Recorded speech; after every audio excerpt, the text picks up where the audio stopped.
అందరికీ నమస్తే అండి. Welcome to JP writings. ఈరోజు ఆంధ్రప్రదేశ్ ప్రభుత్వం కొన్ని పథకాల పేర్లు మారుస్తూ ఒక నిర్ణయం తీసుకుంది.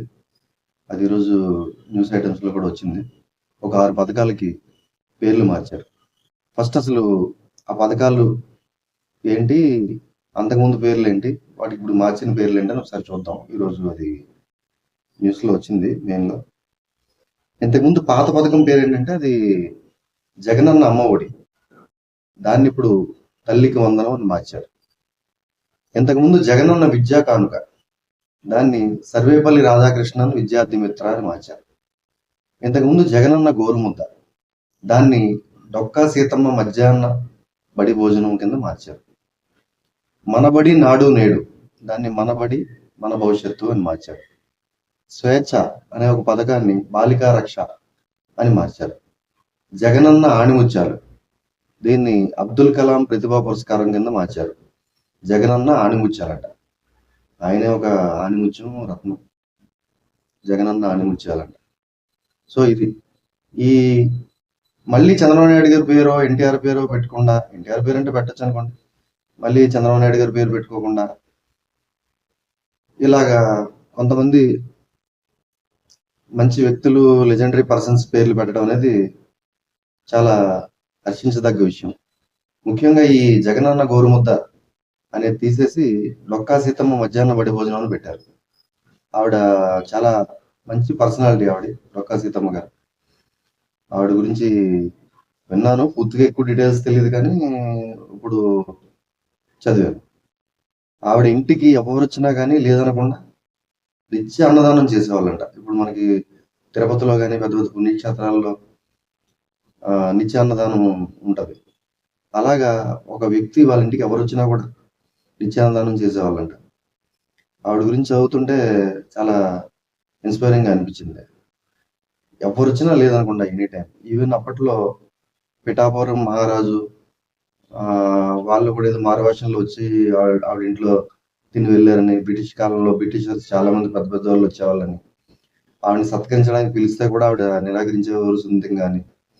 ఒకనొక టైంలో అంతర్వేది లక్ష్మీ నరసింహస్వామి దర్శనానికని వెళ్తూ దారిలో ఎవరో పెళ్లికని వెళ్తూ డొక్కా సీతమ్మ గారి ఇంట్లో భోజనం చేద్దామని మాట్లాడుకుంటున్నారని చెప్పి ఆవిడ దర్శనానికి కూడా వెళ్లకుండా వెనక్కి వచ్చేసి వాళ్ళ కోసం వండి రెడీగా పెట్టి అలా పెట్టేవారండి. అలాగా చాలా అన్నదానం ఆవిడ చనిపోయే వరకు లాస్ట్ దాకా కూడా చేస్తానే ఉన్నారంట. ఆవిడ పేరు మీద ఇప్పుడు పి గన్నవరం ఎక్విడిక్ట్కి డొక్కా సీతమ్మ ఎక్విడిక్ట్ అని పేరు పెట్టారు. అది కూడా చంద్రబాబు నాయుడు గారు పెట్టారు అప్పట్లో 2000 సంవత్సరంలో. ఆయన ప్రారంభించినట్టున్నారు కూడా దాన్ని. సో ఇప్పుడు ఇలా మంచి మంచి వ్యక్తుల పేర్లు పెట్టడం పథకాలకి చాలా మంచి విషయం. ఇంతకుముందు కూడా ఉంది. 2014 నుంచి 19 కాలంలో చంద్రబాబు నాయుడు గారు పరిపాలించినప్పుడు అబ్దుల్ కలాం విదేశీ విద్యా దీవెన అనుకుంటా సంథింగ్, డాక్టర్ అంబేద్కర్ విదేశీ విద్యా దీవెన. సో అబ్దుల్ కలాం, అంబేద్కర్ లాంటి వాళ్ళ పేర్లు కూడా ఈయన తీసేసి పోనీ రాజశేఖర రెడ్డి గారి పేరు పెట్టడం కాదు, డైరెక్ట్గా జగనన్న అని పెట్టేసుకునేవాడు.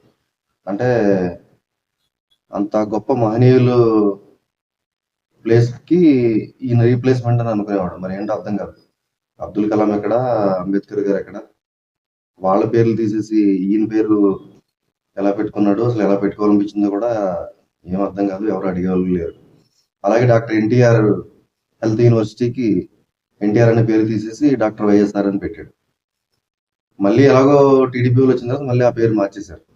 అంటే వీళ్ళు వస్తారు మళ్ళీ మారుస్తారు అని ఆయన ఎక్స్పెక్ట్ చేయలేదు కదా. ఎప్పటికీ ఆయనే రాజులాగా ఉంటానని అనుకున్నాడు.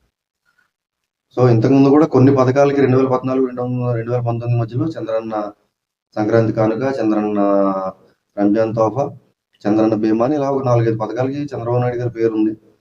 కానీ ఆయన ఎక్కువ ఎన్టీఆర్ పేరు, గొప్ప వ్యక్తుల పేర్లు పెట్టడానికి ట్రై చేశాడు ఆయన. ఇంక ఈయన జగనన్న అయితే ఈయన దైవాంశ సంబుధుడు కాబట్టి డైరెక్ట్గా ఈయన దేవుడి పేరు తన పేరే పెట్టేసుకునేవాడు. సో ఏదేమైనా కానీ ఇలాగా ఈ వాళ్ళ పేర్లు పెట్టుకుని అదొకటే కాదు కదా, ఈవెన్ సరిహద్దు రాళ్ళు, సర్వే రాళ్ళు, రంగులు, ఇప్పటికీ ఆ సరిహద్దురాళ్ళు జగన్మోహన్ రెడ్డి గారి బొమ్మతో ఉన్న సరిహద్దురాళ్ళు ఇంకా అలాగే ఉన్నాయనుకుంటా. ఎందుకంటే వీళ్ళు చేసే ఖర్చు ఏంటంటే అది చేయడానికి చాలా ఖర్చు అవుతుంది, మళ్ళీ దాన్ని రిమూవ్ చేయడానికి చాలా ఖర్చు అవుతుంది. అలాగే అయింది కదా, ఈయన పార్టీ రంగులు వేసుకున్నాడు మొత్తం గవర్నమెంట్ ఆఫీసులకి, అన్ని చోట్ల కూడా. వాళ్ళు మళ్ళీ 100 కోట్లు ఖర్చు, మళ్ళీ ఆ రంగుల్ని కోర్టు రిమూవ్ చేయమంటే దానికి మళ్ళీ 100 కోట్లు ఖర్చు. జనం సొమ్మేది, ఆయన డబ్బులు కాదు. అలాగే ఇప్పుడు ఈ సరిహద్దురాళ్ళని ఇవన్నీ మళ్ళీ తీయాలంటే కూడా ఖర్చు అవుతుంది. ఇల్లు కట్టడానికి చాలా ఎక్కువ ఖర్చు అవ్వచ్చు, కానీ కూలగొట్టడానికి కూడా కొంత ఖర్చు అవుతుంది కదా. సో అలాగే ఏదైనా కానీ ఈ ఈ పేర్ల మార్పు అనేది, ఈ ఈ వ్యక్తుల మంచి మంచి వ్యక్తుల పేర్లు పెట్టడం అనేది మంచి సంప్రదాయం. ఎందుకంటే మనం ఆ పథకాల రూపంలో వాళ్ళు మనకి గుర్తొస్తూ ఉంటారు. సో అదండి మ్యాటర్. ఉంటాను.